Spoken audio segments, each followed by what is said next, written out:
एक स्टॉक का रिसर्च करना गाड़ी के रिसर्च के बराबर देखा जा सकता है। देखिए, टेक्निकल एस्पेक्ट्स तो आप देखेंगे, लेकिन गाड़ी का कलर कैसा है, किसने बनाई है, चलती कैसे है, कलर कैसा है, मैन्युफैक्चर की रेपुटेशन कैसी है, ये सब चीज़ें आप ध्यान देंगे। स्टॉक मार्केट में जब आप स्टॉक का सिलेक्शन करते हैं तो उसमें भी रिसर्च करनी पड़ती है, स्पेशली लॉन्ग टर्म लेवल पे, जिसको कहते हैं फंडामेंटल एनालिसिस। अब स्टॉक सिलेक्शन में भी काफ़ी सारे एरियाज़ हैं, जैसे कंपनी के फाइनेंशियल देखने हैं, लीडरशिप टीम देखनी है, आपको कंपटीशन देखना है। तो जब भी आप स्टॉक का सिलेक्शन करेंगे तो आपको ये देखना है कि क्या वो स्टॉक आपके पार्किंग स्पॉट में जगह डिजर्व करता है या नहीं। तो आइए शुरू करते हैं।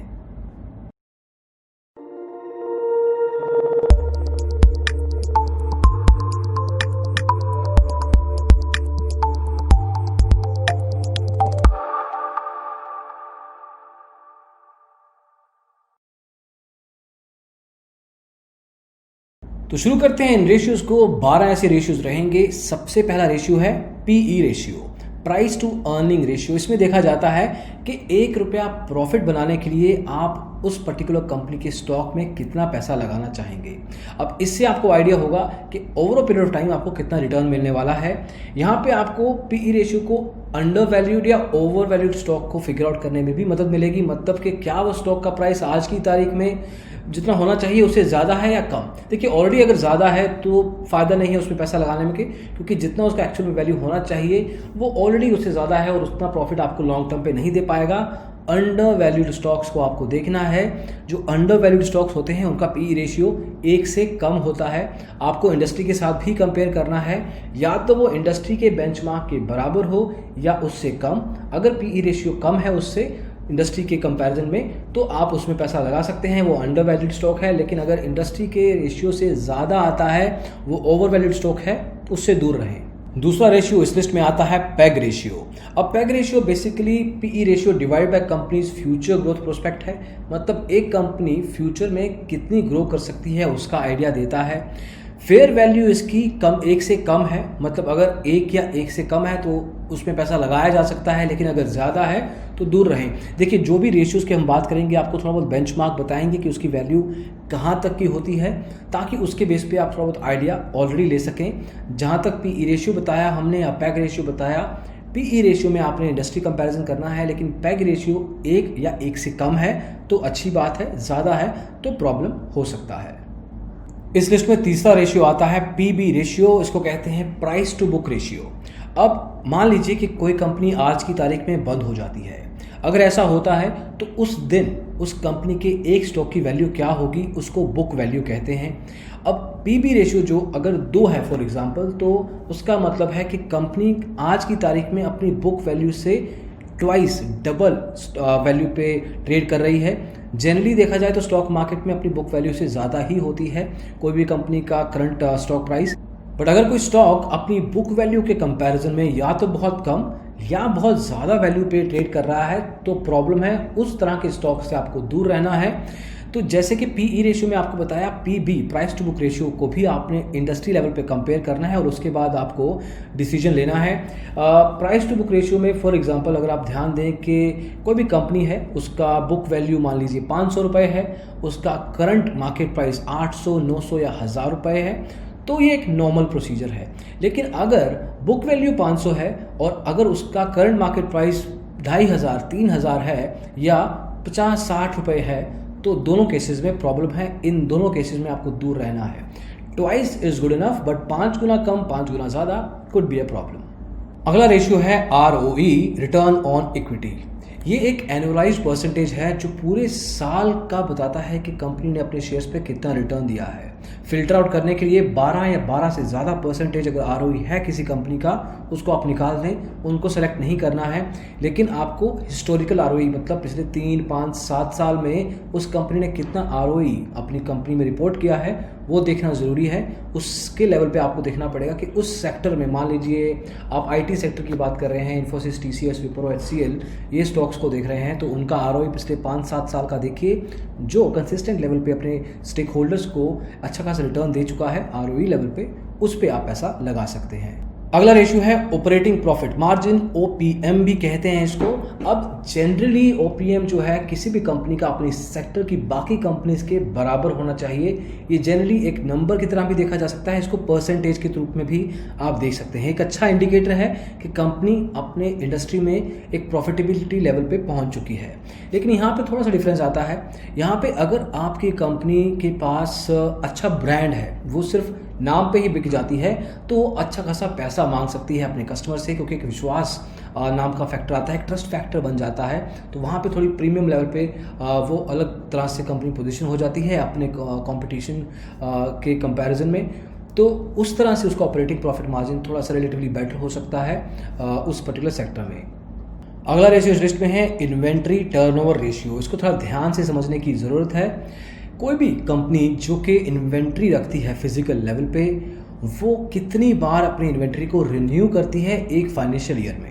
मतलब मान लीजिए किसी कंपनी ने 5 करोड़ का इन्वेंट्री उठाया, गोदाम में रखा, बेच दिया और 3 महीने में बेच दिया, और ऐसा करते करते वो 4 बार उन्होंने ऐसा किया और एक तरीके से करीब 20 करोड़ का इन्वेंट्री उन्होंने पूरे साल में बेचा। तो इन्वेंट्री टर्नओवर उसका रेशियो बना 4। लेकिन एट द सेम टाइम कोई कंपनी है जिसने 20 करोड़ का उठा लिया, बेच नहीं पाई, और मान लीजिए सिर्फ 10 करोड़ का बेचा, तो वहाँ पे उनका एक तरीके से लायबिलिटी बन गया, अभी बिका नहीं है माल। लेकिन सिर्फ यहाँ पे ही नहीं रुकना है आपको। एक कंपनी का ऑपरेटिंग प्रॉफिट मार्जिन अगर इसके साथ जोड़ के देखें ध्यान से, इस चीज़ को साथ साथ देखना ज़रूरी है, क्योंकि अगर कोई कंपनी प्रॉफिट मार्जिन पे ज़्यादा खेल रही है तो वो खर्चे कम करेगी ताकि प्रॉफिट ज़्यादा बने। At the end of the day profit जैसे कैलकुलेट करते हैं, कितना रेवेन्यू कंपनी का हुआ, कितना एक्सपेंसेस हुआ और कितना उसका प्रॉफिट बना है।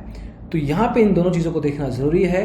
जितना इन्वेंट्री टर्नओवर रेशियो ज़्यादा रहेगा उतना अच्छी बात है, but at the same time it also needs to be seen कि फिजिकल प्रोडक्ट्स की जो कंपनीज हैं जैसे ITC है, डाबर है, वहाँ पे उसको ज़रूर देखना चाहिए। ज़्यादा मतलब ग्रेटर देन 1 हो तो ये बढ़िया बात है, लेकिन 1 से कम है अगर inventory turnover ratio, then we have a problem.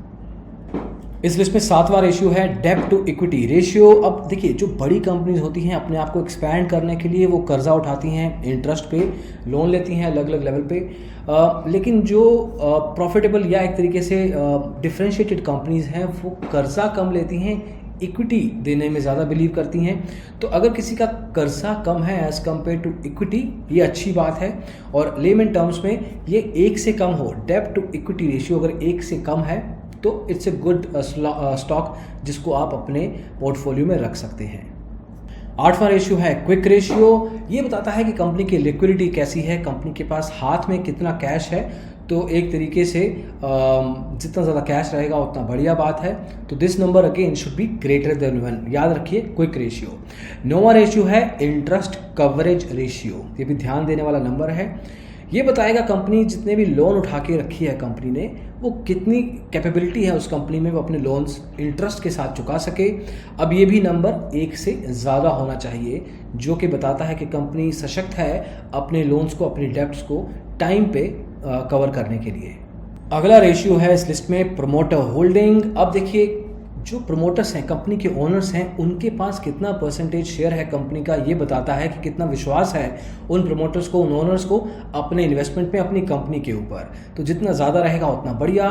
48 to 70% specifically अगर ध्यान दें नंबर्स को, अगर इसके बीच में फॉल करता है प्रमोटर होल्डिंग तो अच्छी बात है, बढ़िया है। अगर इससे कम है या ज़्यादा है तो रेड फ्लैग है, यहाँ पे लाल झंडी आप समझ लीजिए। अगर कंपनी के प्रमोटर अपना इक्विटी बढ़ा रहे हैं over period of time, it's a good sign, लेकिन ओवर पीरियड ऑफ टाइम अगर कम कर रहे हैं, प्रॉब्लम है। 11वां रेशियो है प्लेज्ड प्रमोटर होल्डिंग। ये देखिए, ऐसे रेशियोज आपको सामने से कई बार नहीं दिखेंगे, लेकिन ज़रूरी है ये। कितने परसेंटेज शेयर प्रमोटर ने दिए हुए हैं कोलेट्रल के रूप में अगर लोन लेने हैं, तो मतलब अपनी कंपनी को ही एक तरह से गिरवी रखा हुआ है लोन उठाने के लिए। जितना कम हो बढ़िया, आइडियली ये 0 होना चाहिए, लेकिन अगर ये ज़्यादा है प्रॉब्लम है। तो प्लेज्ड प्रमोटर होल्डिंग ये ऐसा फैक्टर है जो सामने से आपको कभी नहीं दिखेगा, लेकिन आपको देखना है क्योंकि यहाँ पे कंपनी खुद एक तरीके से स्टेक पे है। इस लिस्ट में लास्ट नाम है थोड़ा अलग से, पायोट्रोस्की स्कोर, अगर मैं सही से प्रोनाउंस कर रहा हूँ तो ये नंबर 1 से लेके 9 के रेंज में हो सकता है। अगर जितना ज़्यादा है उतना बेहतर है, जितना कम रहेगा उतना प्रॉब्लम। कुछ स्टॉक्स की ये 1 से भी कम हो सकता है। इसके कैलकुलेशंस हम आपको किसी और वीडियो में बताएंगे, लेकिन आज की तारीख में सिर्फ इतना समझ लीजिए कि 1 से 9 के रेंज में ये नंबर रहना चाहिए। अब जो 12 रेशियोज हमने देखे उसमें नंबर्स बेस्ड चीज़ है। इसके अलावा आपको एक DVM स्कोर देखना चाहिए। DVM का मतलब है ड्यूरेबिलिटी, उसके अलावा वैल्यूएशन और मोमेंटम। ये शॉर्ट टर्म इंडिकेटर है, बट आपको ये अलग आइडिया भी देता है कि किस तरह से आप कंपनी में लॉन्ग टर्म पैसा लगा सकते हैं। अगर आपको इसके बारे में डिटेल वीडियो जानना है तो कमेंट्स में आपको बता सकते हैं आप, और हम इस पर वीडियो बना देंगे। तो याद रखिए, किसी भी कंपनी में स्टॉक उठाने से पहले आपको इन रेशियोज पे नज़र डालनी है। मान लीजिए आधा पौना घंटा का कैलकुलेशन है, मे भी 2 घंटे मैक्सिमम, बट उससे आपकी रिसर्च पूरी होती है और फिर आप अपने जो भी सिलेक्शन करेंगे पोर्टफोलियो के लिए कॉन्फिडेंस के साथ करेंगे और लॉन्ग टर्म कमिटमेंट है अगर आपकी फंडामेंटल रिसर्च के बाद, तो आपको कोई टेंशन लेने की जरूरत नहीं है। तो दोस्तों, इस वीडियो में बस इतना ही कि किसी स्टॉक को इवैल्यूएट करने से पहले आपको किन चीज़ों का ध्यान देना चाहिए, ये सब आपको बताया हमने। होपफुली आपने कुछ सीखा हो, पसंद आया हो तो लाइक कीजिए, शेयर कीजिए दोस्तों के साथ और जुड़े रहिए हमारे चैनल के साथ भी। Thank you so much, bye bye.